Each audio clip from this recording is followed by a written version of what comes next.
Good evening. At 6:30, we'll call the meeting to order. It's empty.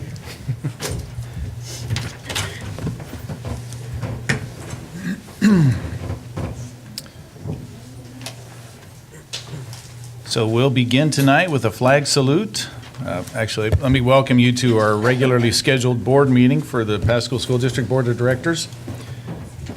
I think Ms. Lankin is out with a friend who's been ill, and a couple of our students are at sporting events. And Kristana is here, I think, so she'll be in. But without further ado, we'll go ahead and invite the Maya Angelou Elementary students to do our flag salute.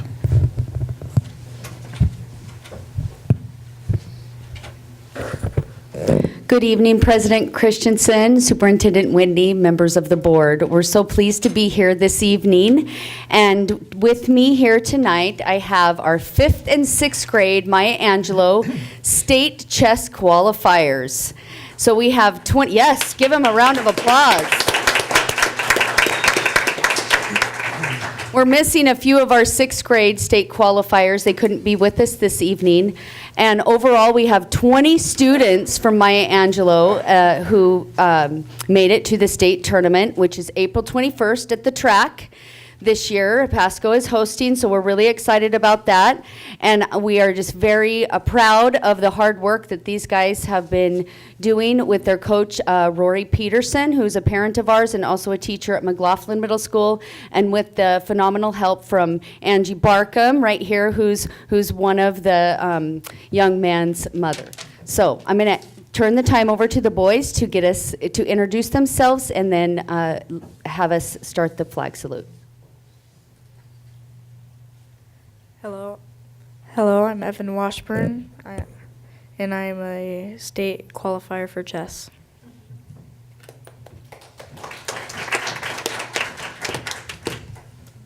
Hello, my name is Barrett Stillwell. I'm in 6th grade, and I'm a leadership member and a state qualifier for chess.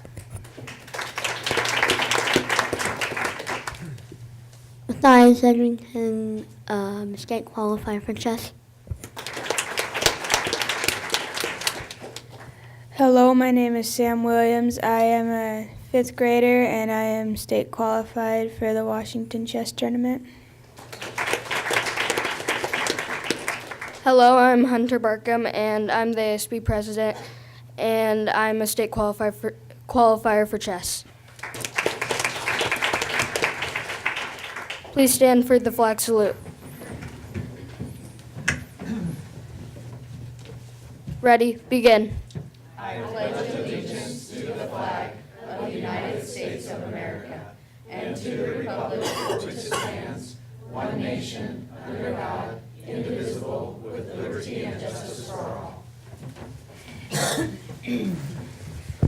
So, as some of you may not be aware, chess is extracurricular activity that our district supports for elementary schools and up through secondary. And these students practice once and even twice a week, some weeks, since the beginning of the year, and have attended several tournaments in order to get the points to qualify for state. And so this is a great commitment, and we're really proud of them, and we want to thank their parents. Please stand, parents of these young men up here, so we can give you a round of applause.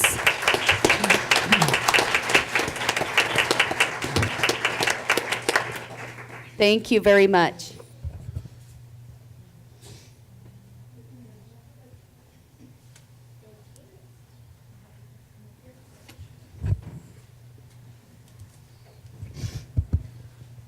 So while they're getting their picture taken, we just want to thank you, young men, for coming, joining us tonight. Congratulations on your qualifying for the state chess tournament. That's exciting.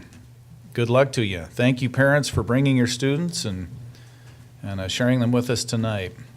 Be sure and tell your fellow students good luck for us, will you please? Okay. Could we get a roll call, please?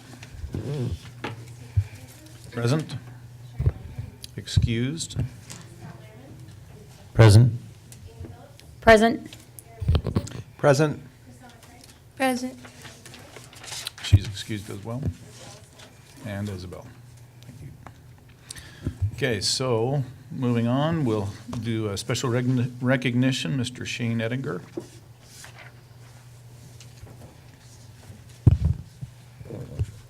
Good evening, Board President Lehrman, or I'm sorry, Board President Christensen, Superintendent Whitney, and members of the board. School Board Member Lehrman, School Board Member Richardson, Vice President Mrs. Phillips. So just don't call the next one Mr. Christensen. There you go. All right. Tonight, we are here to recognize talented student artists and the teachers who inspire them to create beautiful and thought-provoking art. I hope you all had a chance to enjoy some of the art that we have on display here in the back of the room here this evening. Now, all of these pieces were featured at the annual ESD 123 Student Art Show, which was held recently at Columbia Basin College's Jurdy Center. We'd like to recognize the students responsible for these artistic pieces and the teachers who helped to inspire them. If you are here with us tonight, I'd ask you to please come forward to receive a small token of appreciation.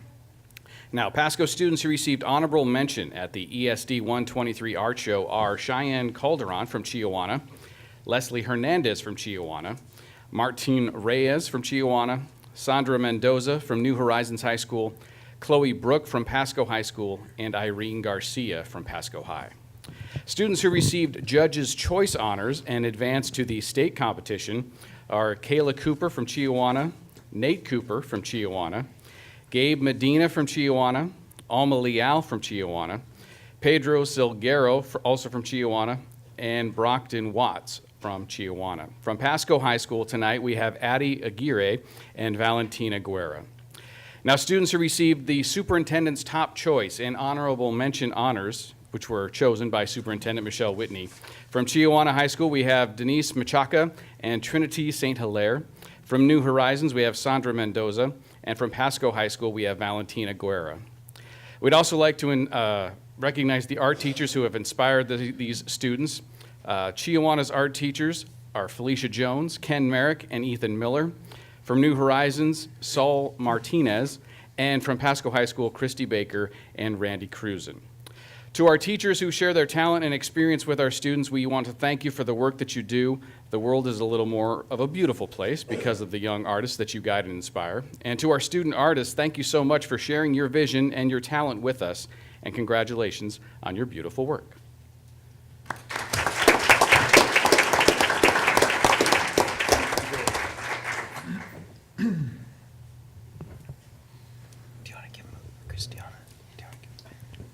So while the students are getting their pictures taken, I just wanted to express to the board, I get to do a lot of really great things. Like I get to do a lot of amazing things as superintendent. And I always say, oh, this is my favorite thing to do. And this really is one of my favorite things to do, where I get to go to the Giardi Center at CBC, and the whole foyer of that is full of art of our Tri-Cities artists.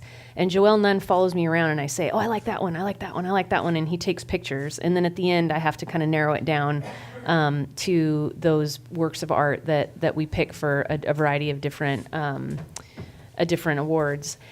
I have to tell you, every year I'm just so inspired by what I see, and there's always a piece of art that I would really love to have for my own personal home. And this year, when I was there, a man said, well, you look like someone who can make decisions. And I said, well, okay. He said, I'd like to buy this piece of art. And I said, well, that's a decision I can't make. But there were community members there that wanted to purchase our kids' art. I mean, that's how good our student art pieces are. So I hope people get an opportunity to look at the art in the back. I will say one of the pieces that I chose is not there. It's a piece called Spoken, and it was a photograph done by Trinity that was of a bike, the front wheel of a bicycle. And those of you who know me well know I'm a cyclist, and so it just was really a beautiful piece. And then the name I thought was just really was so fitting. And anyway, so it was really great. But it's not back there. That's the one I was wanting to purchase for my home. I wish she was here. I would have offered to buy it. So anyway, just another day to be inspired by the work that our kids do and the phenomenal efforts our teachers put in on their behalf. Yes, thank you, students. And teachers, do we have any of the teachers here tonight? Could you please stand? And thank you.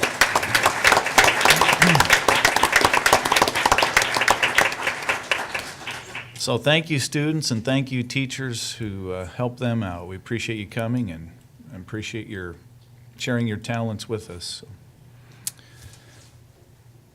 All right, so moving on, could we have an approval of the minutes? Mr. President, I move that we approve the regular meeting minutes from March 13, 2018. Second? So it's been moved and seconded that we approve the regular meeting minutes of March 13th, 2018. Those in favor, please say aye. Aye. Aye. Nays, those opposed? Looks like it carries. Agenda review. There are no additions or changes, and we will not be requesting an executive session. Okay.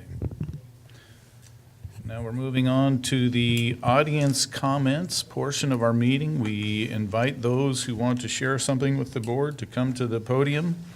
And please state your name and affiliation with the district.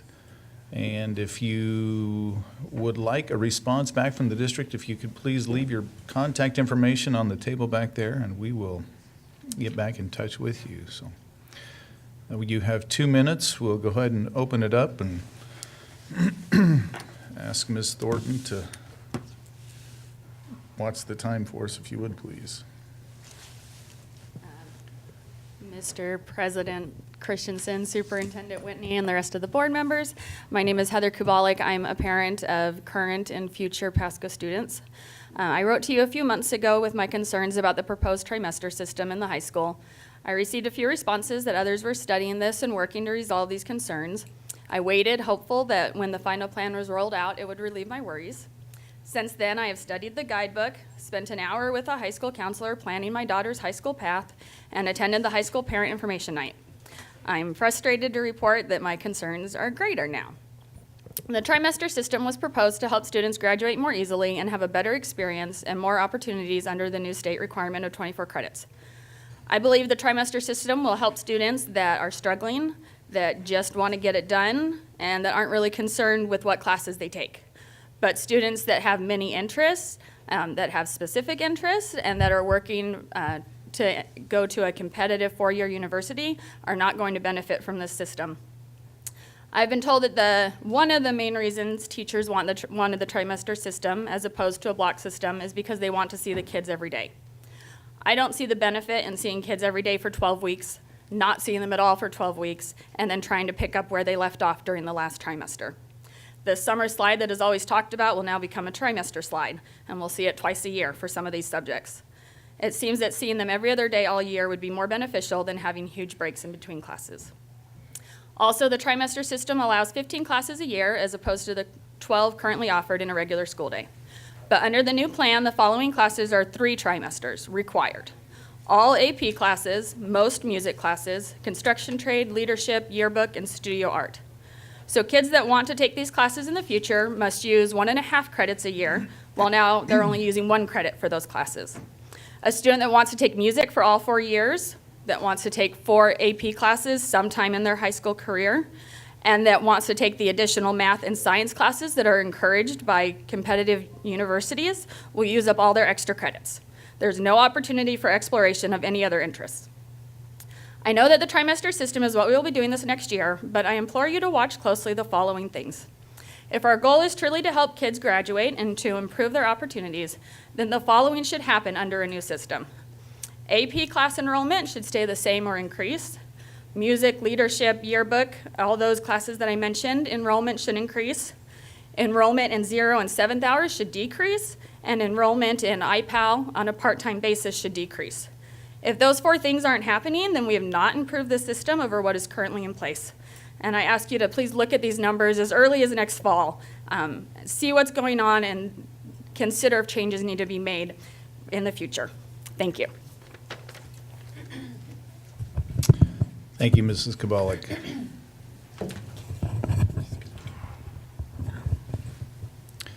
Anybody else wishing to address the board?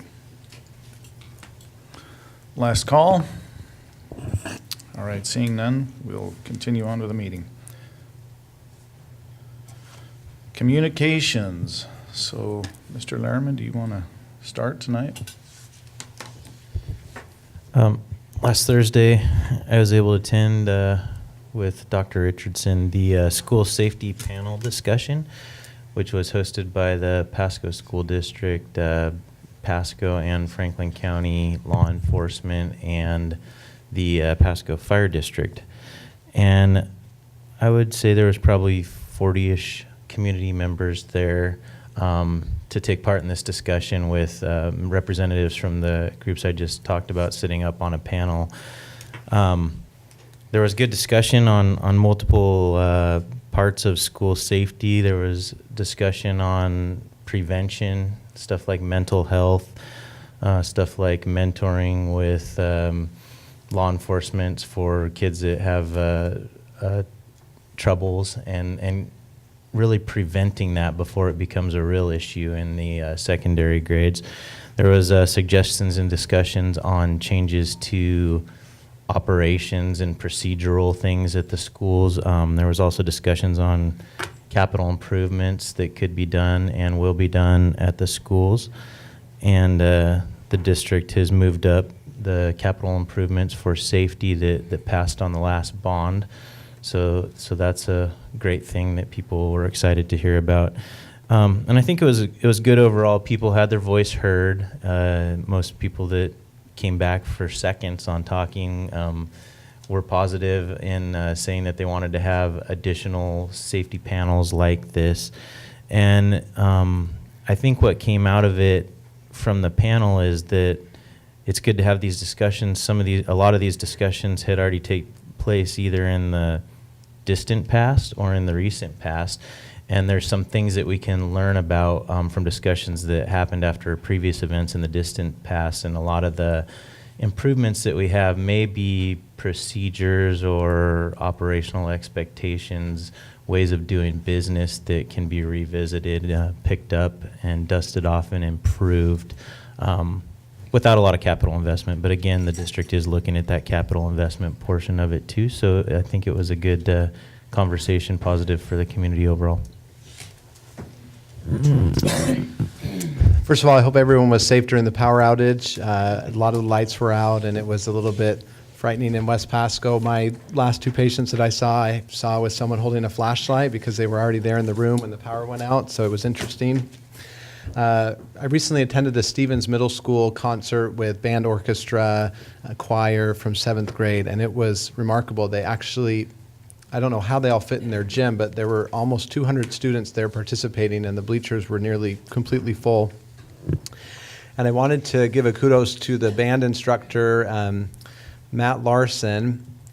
About an hour and a half before the concert, one of his students, who had quite an important role in one of the songs, was injured at baseball practice or something, and so he was not going to be able to be there. And this Mr. Larson stepped in and directed the band and did this child's instrument as they did this song, and it was just amazing and inspiring.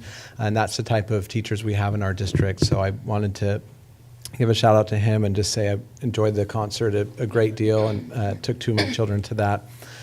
With that in mind, I just mentioned briefly to Ms. Kubalik, I shared essentially all of your concerns, and I will be monitoring those things closely. And I know we've communicated, but I have all of those same concerns about the trimester system. Finally, the community panel discussion was great. I made some comments, but mostly just listened to all the people that brought feedback to inform the panel, and the recommendation that Ms. Whitney and the district, they'll work with law enforcement to bring forth an updated plan. And they've actually been working on this this entire past year, if not longer, to review and kind of update that. And so it's really timely. I just wanted to point out that I've read a lot into the studies and things that have been being reviewed, and one thing I found interesting was that according to one of these studies that was recently done, the amount of school shootings has not actually increased. If anything, it's decreased. But what's changed is the times in which we live, where it spreads so dramatically that this incident that happens in Florida, we all immediately know that same day and across our whole country, which was not the case in 1990. Because of that, there is greater fear among some students, teachers, about their safety, and I think that's valid. And not only should our students and staff feel safe, but they should be safe. And so with that in mind, addressing this and updating our protocols and changing the way that we approach this and making our schools more secure so that our students and staff feel safe when they're at school. Parents feel safe sending their students to school and know that they're prepared, the staff's prepared to keep them safe is ideal. And so I look forward to seeing those recommendations, which we will review as a board sometime in the next 2 months. Hello. So just a couple of honorable mentions for Chiawana High School. Last week, our theater put on Clue, and I just want to say those kids did absolutely amazing. It was well organized and well put together, and if you didn't see it, I wish you did, because it was good. Our dance team is actually going to state, so just a big hurrah for them. We're actually putting on a production. I don't know when, I don't know where, and I don't know how, but it's in the process. We had a Mr. Riverhawk, and because the girls liked it so much, we're going to have a Mrs. Riverhawk coming up. So that's going to be good. And then last but not least, and I don't want to say your name wrong, Mrs. Kubalik? Okay, thank you. I can understand your concerns from both sides, because last week I made my schedule. And even though I did have extra spaces, it wasn't extra spaces. It was things I had to fill in to graduate. And even though I had planned my 4-year plan out, it messed things up a tiny bit. I ended up taking a 0 hour, so I can understand it from both sides. But I, too, thought, this is just a system for the kids that, don't want to try, and they need a safety net, so this is what we're going to implement. But my principal in the back, Mr. John Walwork, he explained it to me in a system of IEE. Now, I'm going to get this wrong, but this is how I remember it. So it was intervention, enhancement, and involvement. So the intervention part was the 24 out of 32 credits part of the new trimesters. But the enhancement was all the new opportunities, not just the open spaces, but the new classes. And the involvement is how many kids from these open classes get to pursue something that before wasn't available to them. So if you would like to talk to him, not to volunteer you, but he explained it so well to me, so. We'll volunteer. Thanks, Heather. I appreciate it too. I have some of the very same concerns, and I've taught under the Blockus system and realized some of the advantages to that as well. So personally, I would have liked that. The teachers formed a committee and made that decision, and so that's where we're going right now. We'll see how it works. I was also a little disappointed to hear how many of these classes were required all year, because that will really limit our kids' enhancement portion of it. And so I'm not sure how that's all going to work, but we'll just have to trust the school, see how it works and see if we can't regroup next year if things aren't going well. And I really like your way of assessing how it's working and how it isn't. Thanks.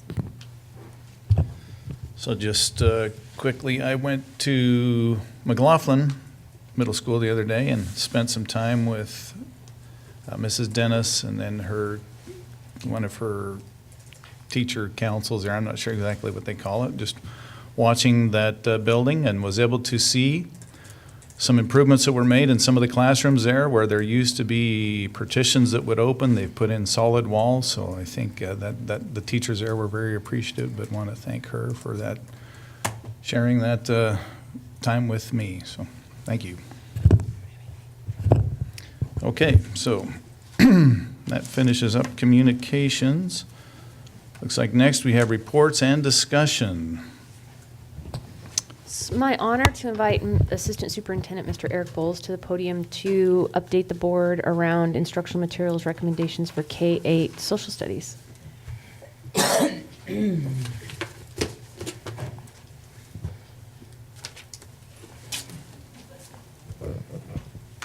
Good evening, Board President Christensen, Superintendent Whitney, and members of the board. Tonight, I'm here to really, this is a celebration tonight. This is the final of a series of curriculum adoption updates, and culminates really the result of 3 years of work to overhaul the district's instructional materials resources. As I'm sure you can recall, the curriculum department was tasked with facilitating adoptions, and K-8 social studies represents the last of a very successful series of adoptions. So before I go any further, I want to acknowledge any of the committee members who may have made it this evening. And we'll acknowledge them anyway if they didn't, so, yeah. I'd like to extend deep gratitude to the committee members who have worked tirelessly from fall to spring, after school hours and into the evening to make this work happen. I'd also like to acknowledge our administrative team. This work really started under the leadership of Superintendent Whitney when she was in the curriculum department.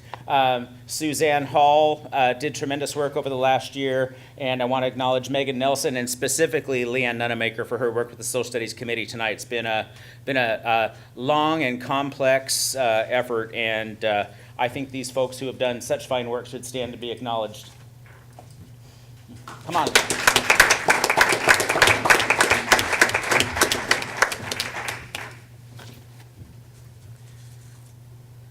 So I'm sure you're familiar with this slide as well. This just details the process that all of our committees followed to bring their recommendations first to the IMC and then to the school board.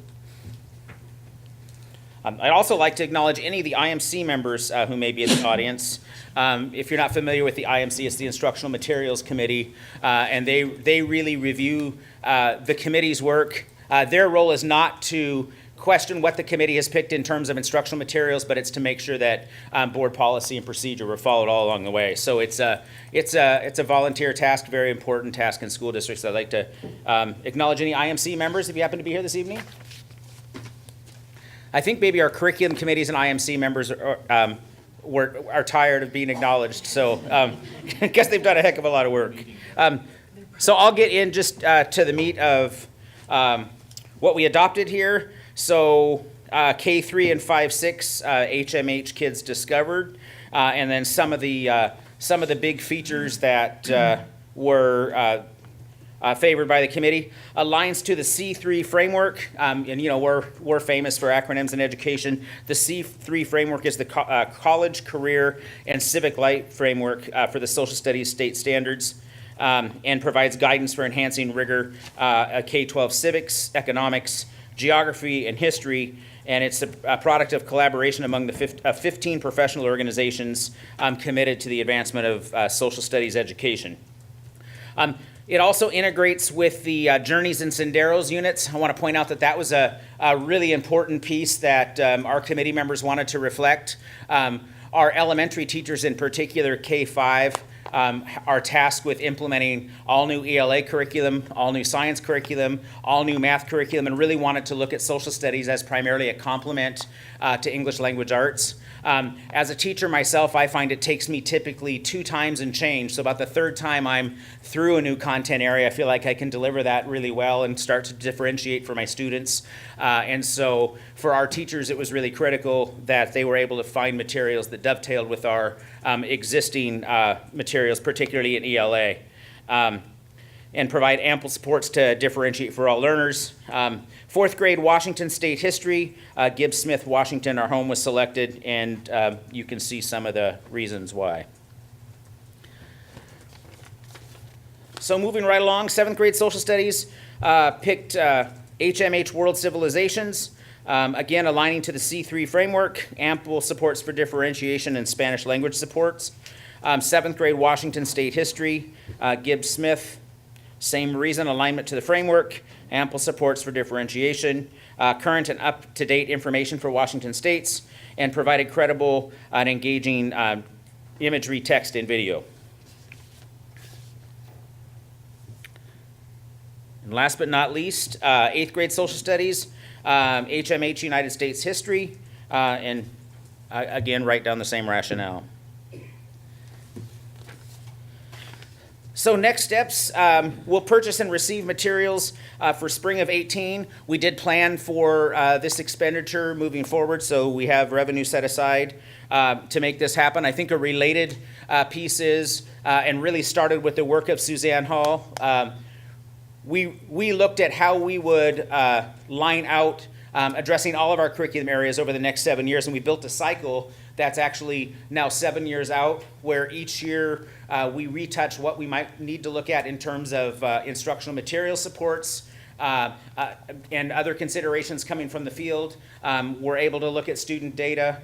We have revenue set aside, and each year we're able to go back in and update that cycle. So we shouldn't find ourselves really for the foreseeable future in a situation where we're adopting multiple pieces of or significant instructional material sets across disciplines more than a given year at a time as we move forward.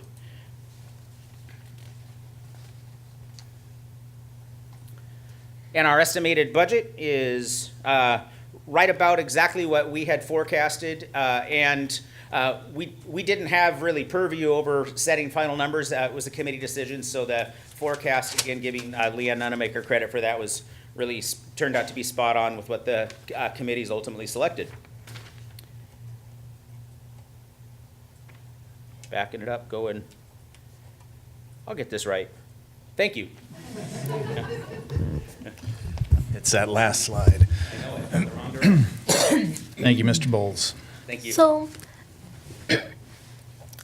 and I know this is a Washington State requirement, and you said these systems do meet all those state requirements, but just to make sure, because I know it is a high school requirement as well to graduate, but will this include Northwest history somewhere in there? You might not know, but just quick question.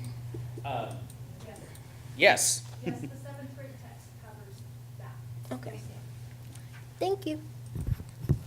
Did you state why high school isn't a part of this? Yeah, we finished that adoption in the prior year. Okay, they did the history adoption last year for the high school. And that's a great question. Let me expand on that just a little tiny bit. We actually had a time frame from 2015 to 2017 to complete all the adoptions. Our teacher-led committees were really interested in seeing some of the materials that were just coming through publication.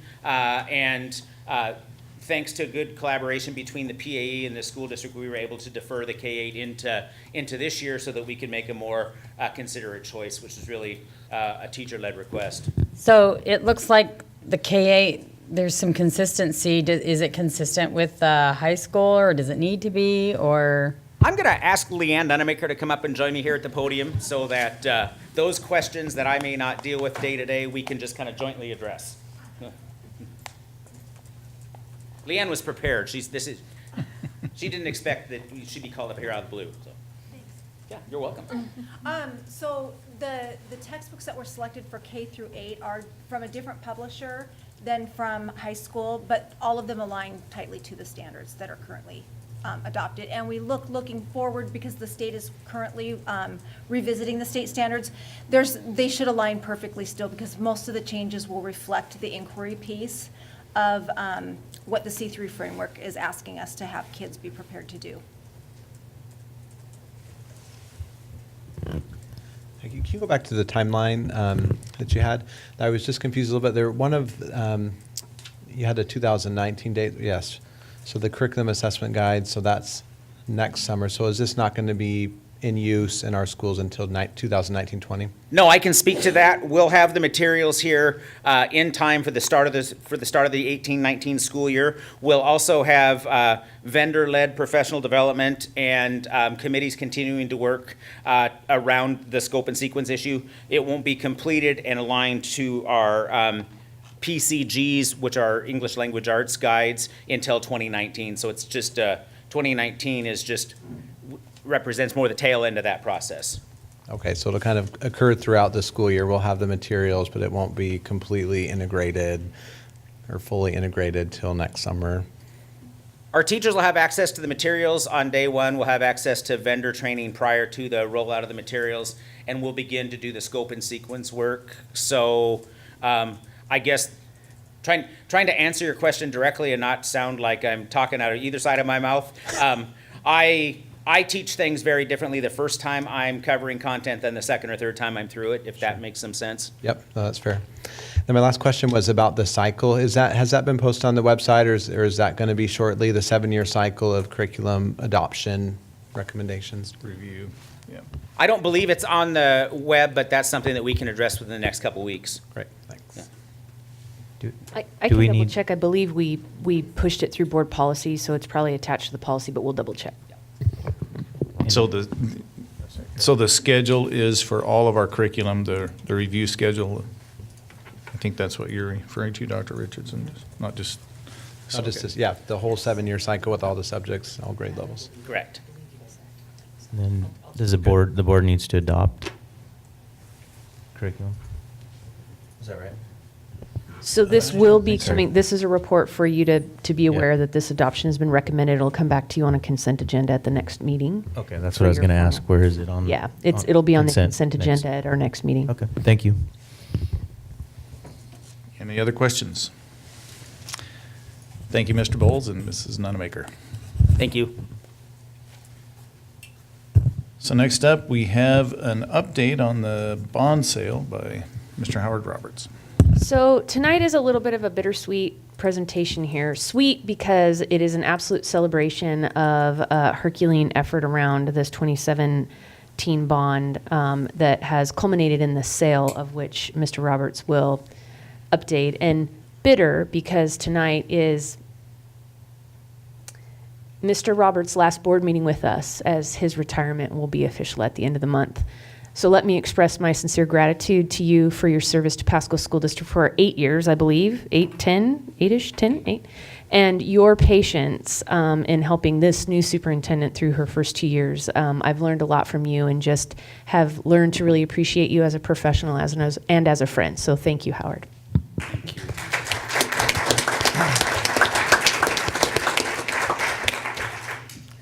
Yes, we are on the subject of celebration here tonight. Mr. Bowles just talked about that a little bit, and I really do think the bond sale went well. So I'm going to just give you a little bit of a summary presentation. But before I get into that, there's a key piece to bond sales, which I think most of you are aware of, and that is, of course, like whenever you go out and procure debt, you want a good credit rating.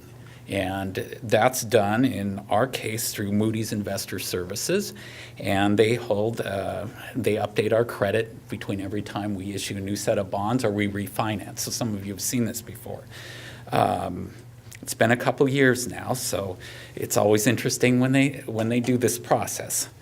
And then I'll talk a little bit more about the detail of the sale. So, over the last several months, this is kind of behind the scenes from the time the election by 7 votes or whatever went through, we have been gathering information to put together a packet for investors. It's called the Preliminary Official Statement. And we're not alone in this, and we get a lot of help from Trevor Carlson's from Piper Jaffray in putting that together. They're better at the marketing piece of that. And they pull together not only our district financial data, but financial data from across the Tri-Cities, economic, demographic data, try to get a whole package there for the investor to take a look at.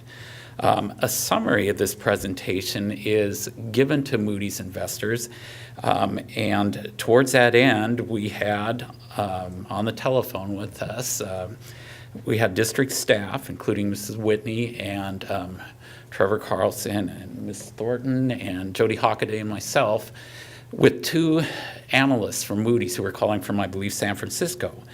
And so they had all this presentation information in front of them, and they went through and just asked their questions as they could come along. And the goal of the whole thing was to maintain what our current rating is, which is a AA3. That's up a notch from a few years ago. And we'll talk about why that's a really good rating for our district. So the majority of the time we talked about 3 different topics. First, they wanted to know the purposes of the bond, what it was going to be used for, and just wanted to talk a little bit more about why and what it was going to go for, the district's financial condition, and then the local economy as a whole. We had a lot of good questions and good conversation and a successful result. The district did maintain its AA3 rating. And I mark that as a celebration.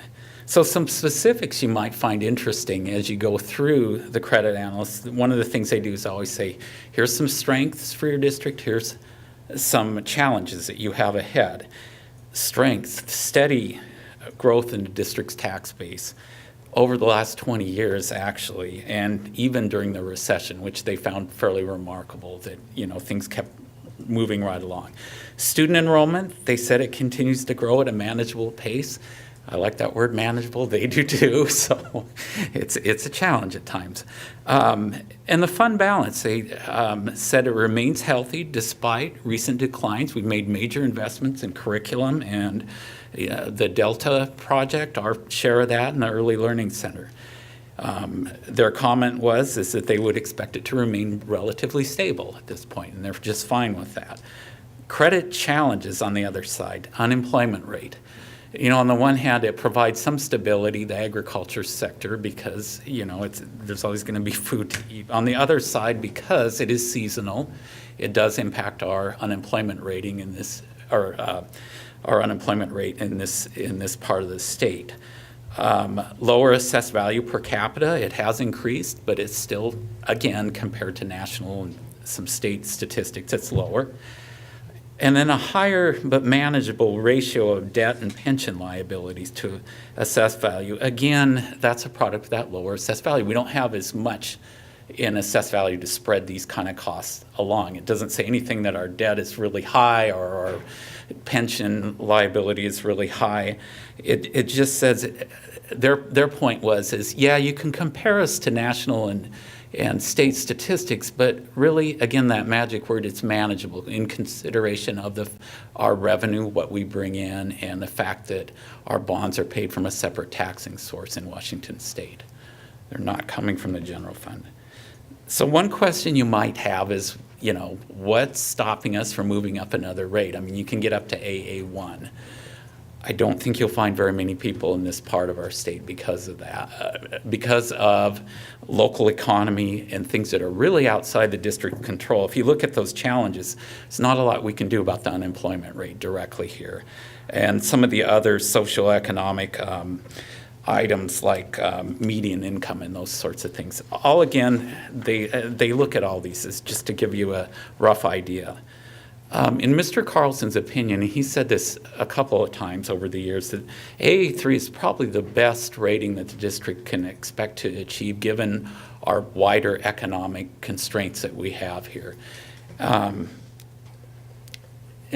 so I think, again, that's a point for celebration. I mean, we were able to maintain that rate. It worked well as we kind of move forward into the bond sale itself. So armed with that, the best credit rating we realistically could expect, we entered into the market on the morning of March 14th. All the bonds were sold within 1.5 hours, which is about the time they allotted for that. The underwriter who works at Piper Jaffray in charge of the sales effort said it really attracted a broad range of investors, all the way from institutional, your usual players, you have banks, you have folks who invest retirement funds, that sort of thing, all the way down to, we had an individual investor who purchased 6 bonds. So, $10,000 each, that's not a small amount. So it was great. And there were he attributed the real appeal to those bonds to 3 things: the low supply of these type of bonds. Actually, we're probably one of the first districts to get in, Washington districts, this year because of our timing. They're very attractive right now, given some of the volatility in the stock market and all.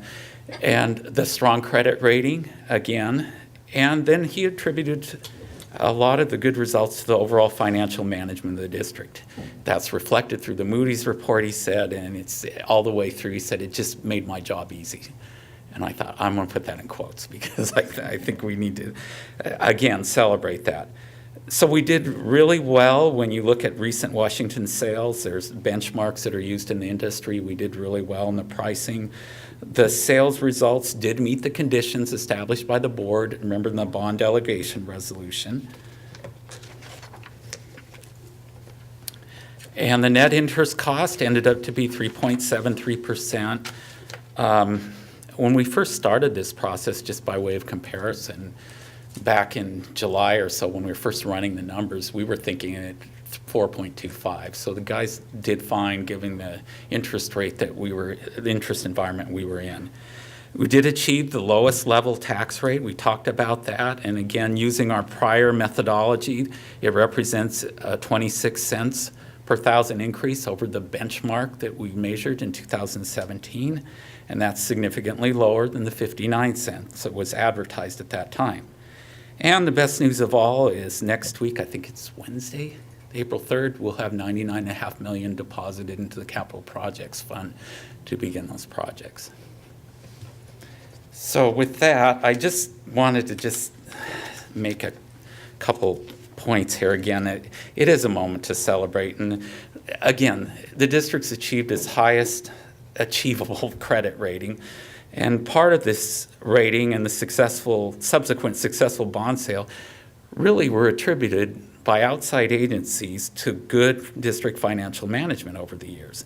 And that strong financial management requires strong financial oversight, and it requires a culture of stewardship, both of which I believe are exemplified by this board and by the leadership that we've had, not just now, but over the years. And I think it's a real testimony to that.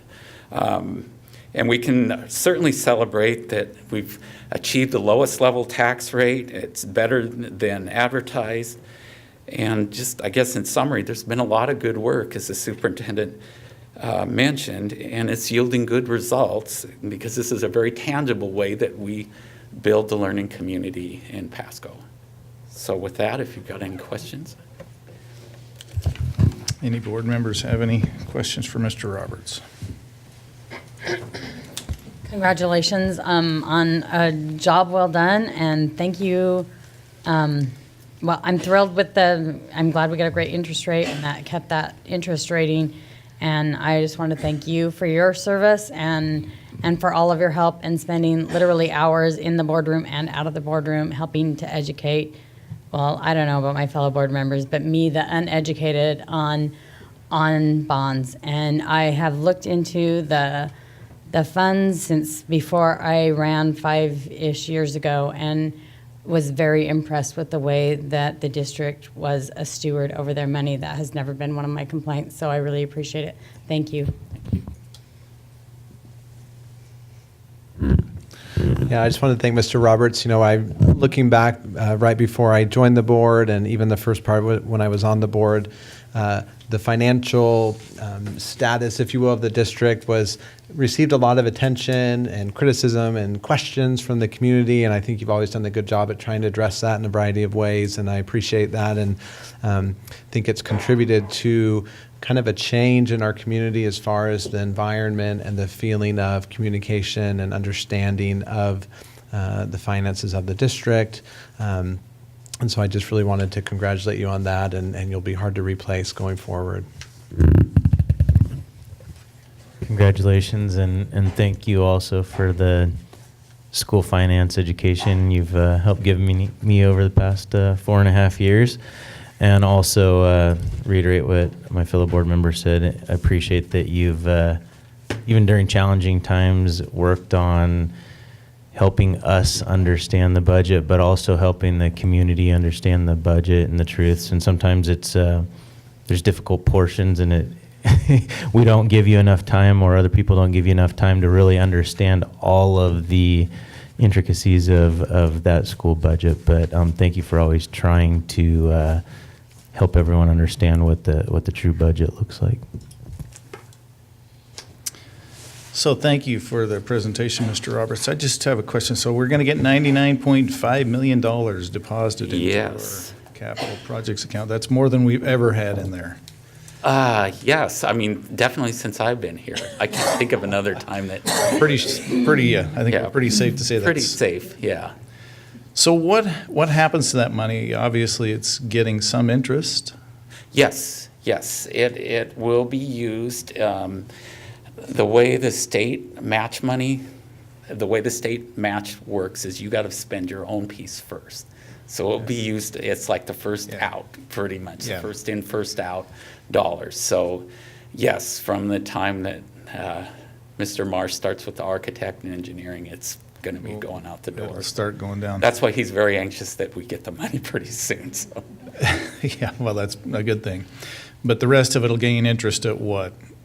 what the bank's paying? Yeah, which isn't going to be a lot. No. We're over one Yeah. last time I saw, but, at the county, we have to invest through the county, and they finally cracked 1%, so Well, we'll do something there.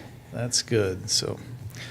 So again, I want to thank you, Mr. Roberts. I don't think I met you until I was on the board, and fortunately, all the criticism we've had about finances has been that we've got too much money. So it's been good. It's a good thing, and like Mrs. Phillips said, it's never been a concern that we are in financial trouble, and I think we can largely attribute that to you and your oversight. And so thank you, and thank you. I know you do a lot of work behind the scenes. You're not a out front kind of guy, and I just appreciate the strong support that you've given us from behind the scenes. Congratulations to you. I know tomorrow is your celebration. I think I'm not sure there'll be cake. I won't be here. Darn it, I like cake, and I like you, but I'm going to be at work. All right. But, Sure. but I do want to congratulate you and just let you know how much I have appreciated your educating us and working with us and being the strength behind our finances. I'm sure we'll find a good candidate, but it won't be you. And so but just appreciate what you've done and wish you all the best. I can see you're trying hard not to grin because you're out the door, but congratulations to you. I'm sure it is. It's got to feel good but anyway, you've done a great job, and we sure appreciate what you've done. Thank you. Can I just add that, when you ask the $99.5 million, it's like, wow. And my initial thought was, let's go build some schools. That's what we need. And I just wanted to make a comment, if anyone in the community or that's watching, has any feelings about this and taxes. I mean, obviously, probably everyone hates taxes. I certainly don't like paying taxes, but of all things that we could support, providing the facilities we need is something that's pretty standard and would be widely accepted, and obviously was supported by our community. I think in the past there's been a misunderstanding or a misdirection of frustration around finances and people wanting to question, say, the quality of what's happening in their classroom or the way the school spends this or the way that we manage this. And really, if this is a separate thing in my mind, if you're looking, this is purely for facilities. If you said it's going to be deposited into the capital facilities budget to go build schools. And so when you look at a bond and this money that we're receiving, it's not like we can just take this 10 million of it and go start this program at Chihuahua High School. I mean, this is to provide facilities, and that's should be understandable to everyone in our community that we are so appreciative of the support of the community in providing the schools and the facilities. Our students need to be successful. And that's what the money goes to. And so it's very easy to explain that and support that. And I hope that everyone in our community, especially that voted in the election, realizes our appreciation as not just as a board and district, but as a parent, as community members, because this will enhance the quality of life and value of living in our community. Thank you, Mr. Roberts.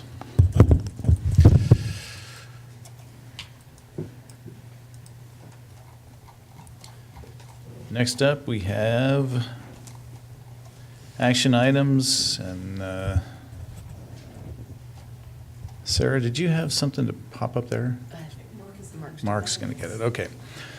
So this is item number 10 on the agenda, action items. Last time we met, we had a discussion about changing the order of our board meeting. We wanted to bring this back. Now, Sarah can correct me where I'm wrong here, but we want to make sure that everybody's on board, and we're going to do that with a vote if everybody is in agreement. It's not something that's going to be recorded and that this is going to be an order that's written down somewhere in policy. It's just that we want everybody to understand that we're potentially making some changes to the order that we do business in our board meeting. Is that a fair assessment? So up here on the screen, we have a proposed order. I know we had some discussion about it last time. We can certainly have some discussion again tonight. Just as a review, in our retreat that we had at the end of February, we talked about allowing more time for more informal discussion as a board. And that was our goal in rearranging this, is to take care of the business and the other more structured parts of our board meeting up front, and then to allow more time at the end of the meeting where we could have more, I'm not sure informal is the right word, but more board interaction and discussion on topics that are of interest to us, that some of which came up in that retreat and in other discussions. So, looking at this, we would have our normal study session at 4:30, where we will have some more in-depth and informal discussion among board members and staff reports and so forth. Then at 6:30, we would have our normal regular board meeting. We would have the standard call the meeting to order, the flag salute, roll call. Then we would have an agenda review, we'd have our special recognition, we'd have audience comments. Then we would go into the action items part of it. Now, some of this is going to be very quick. We've got approval of minutes. The consent agenda generally moves pretty quickly. Action items, some of those could be more in-depth discussion when we start talking a budget and so forth, where we have to take action. Those could be a little longer. Sometimes there won't be any action. And then that kind of finishes up the more formal part of our board meeting. Then we will get into staff reports like we've had tonight, where we talked about curriculum and then the update on the bond sale.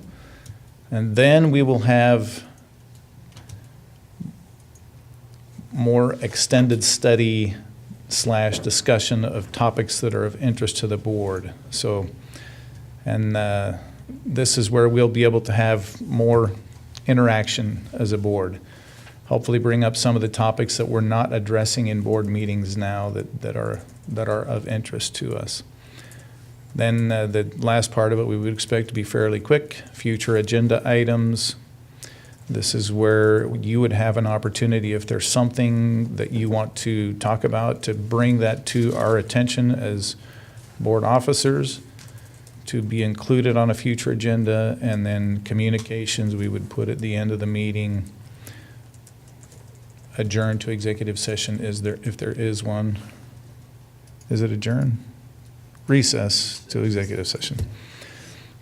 And then come back out and adjourn. So this is kind of the outline that we're looking at. Is there any comment or discussion? I'd like to add to it a little bit, because I think there's been a little bit of confusion about why are we moving all of the business to the front instead of all to the back, because a lot of people come for the staff reports and the extended discussion. They want to know what's going on, or there's a certain thing that they want to know about. So, and I was a bit confused about that as well.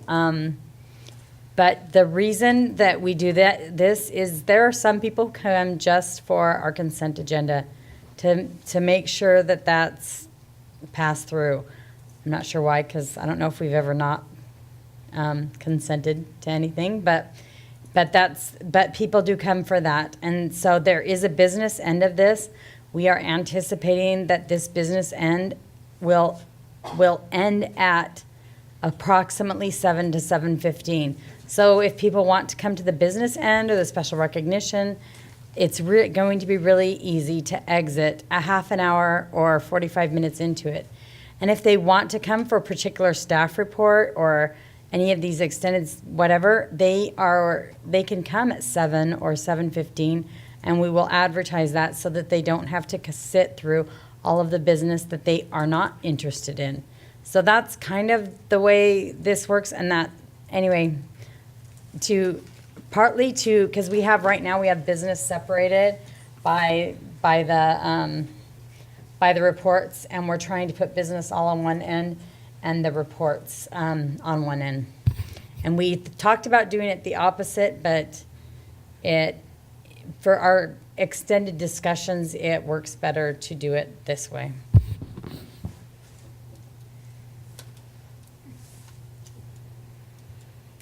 Dr. Richardson, Mr. Lehrman, any comment?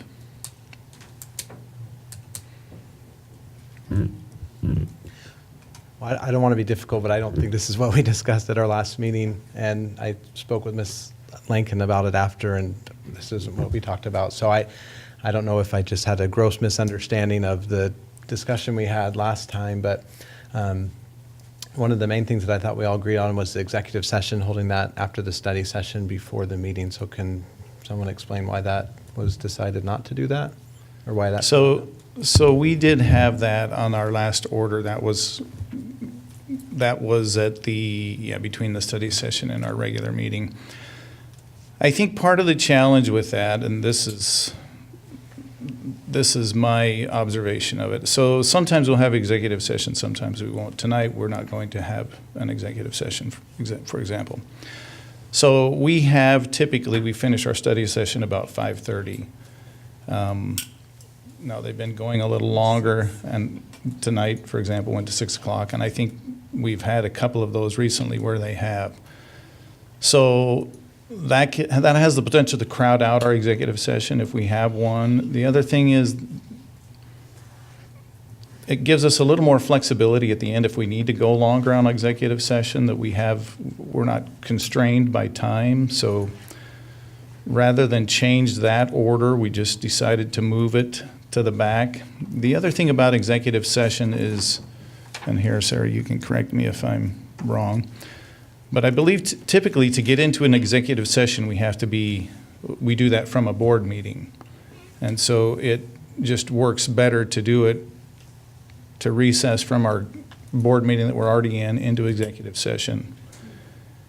So we've put it back at the end of this board meeting. The reason we moved future agenda items and communications about 2 weeks ago, we had that with the regular business. But we really felt like future agenda items, since the whole purpose of this is to have the board members having more say on what the future agenda items are, that we have that at the end so that everybody can say, let's do this, let's change this, so that there's a discussion rather than a statement at the end. So I was very excited about that piece. I think it's going to be very helpful. We also moved communications to the end because it's a very lengthy thing that not all people are, and even maybe the majority are not interested in. And yet it comes out in a paper. They can read what we as a board are doing and see how involved we are without making the statement, making this meeting last another 10 minutes when everybody's here and, wanting to get through things and out the door. So that was the reason for moving those two things to the back. Okay, well, that was another point I wanted to make, because that also was my interpretation of our discussion was we were going to keep that at the beginning, and we can just agree to disagree, and that's fine. I'm just one voice. So the executive session we've had after the study session, so it's certainly allowable, and I'd actually rather it be constrained so that don't feel that we can just go on and on, because we can certainly readdress some of the issues at the next board meeting. They're not usually time sensitive. Sometimes they are, and that's fine, but we can plan the study session around that to finish at 5:30, and today we went till 6, so obviously there's some variation there. The communications, I think that's ideal in the beginning. A lot of times there's response, like today, to an audience comment, to the special recognition. Nearly every board meeting, they involve those. Our 3 student representatives typically share things about their schools, events that I think fits in more with the audience comments, special recognition, beginning part of the meeting that I think is very valuable. And I think moving it to the end kind of downplays it. Also, having it at the beginning, I feel that's an opportunity and for board members to essentially return and report their stewardship, and so throwing it at the very end just kind of diminishes that, I feel. But again, that's my feeling, and that's what I thought we discussed at the last meeting, but it is what it is, I guess. So for the audience comments, because for example today with Mrs. Kubalik, when would we get the opportunity, like if we had a response for them or a question to ask them about their, thing, when would that be? Because right after is the approval of minutes, so. So I don't think if there's anything that we feel strongly that we need to say to them, I don't think there's anything preventing us from addressing audience comments at the time that they're made. So I think the challenge, we don't want to get into a big discussion is around audience comments, but certainly if somebody has something that they think needs to be said, then that's totally appropriate to say it at that time. And I also believe that after special recognition, we can. I do think that the board members have a stewardship and it needs to be reported. I also think that and I've heard this from many, that it's extremely boring sitting through everybody's, we did this, we did this, we did this, we did this. If we wanted to keep the kids, I think that we could do that. I don't know. To me, it's still a stewardship, it's still a report. If anybody wants to know what we're doing and how we're doing it, they can see that without this lengthy, this lengthy session of, anyway, went to this play, went to this. It just seems like it's not really, I just think at the end, it's there. We still have a stewardship, so I like it there, but I absolutely hated sitting through communications in the 10 board meetings that I attended or so before I was elected, so I can't think that anybody likes sitting through my communications any more than I did theirs.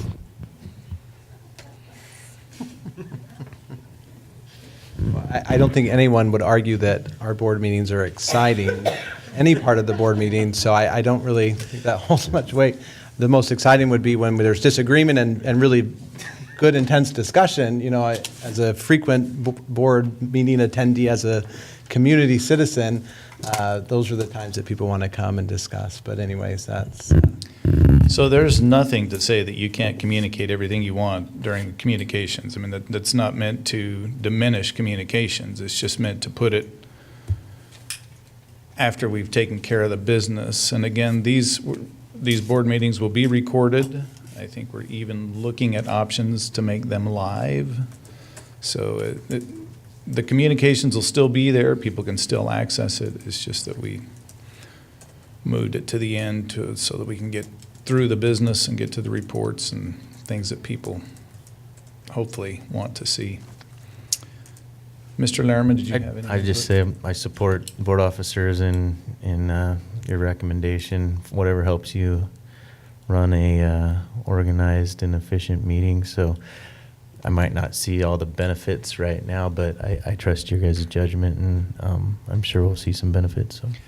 And I think the thing we wanted to get to is more of this type of discussion where we can discuss things as a board. And I know there's been several things that have been brought up that it's just been, when are we going to have an opportunity to discuss these? So we wanted to make that option available to us, but to take care of the business before we get into that, rather than try and sandwich that between our opening and then the business at the end. So.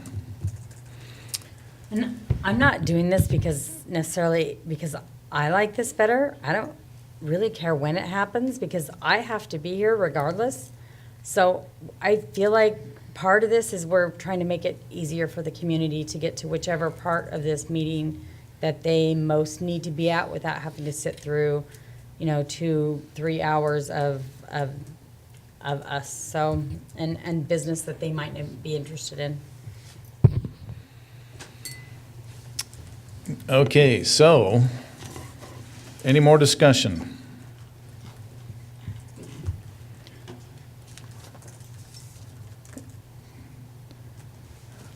So we can make a motion, I would guess.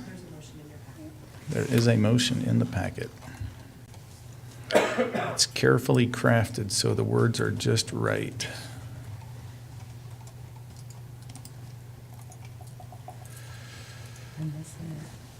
It's Before? Yeah, before the.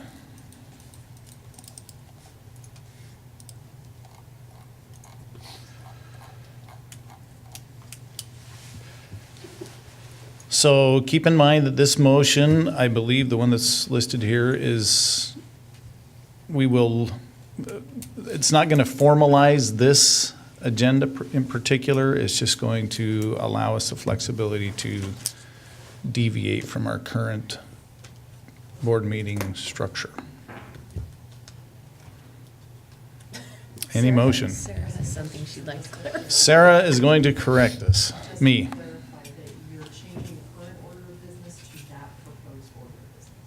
Okay.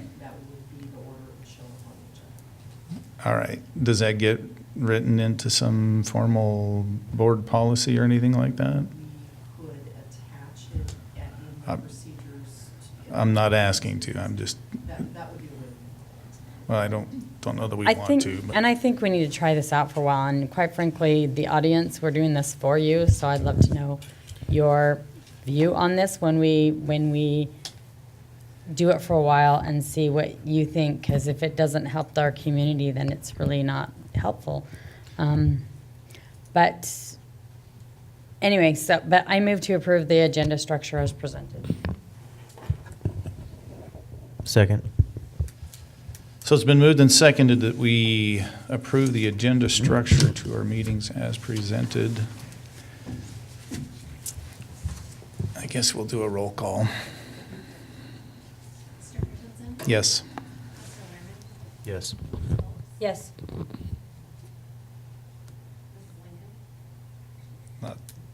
Not present. No. So motion carries. We will plan on that for our next board meeting.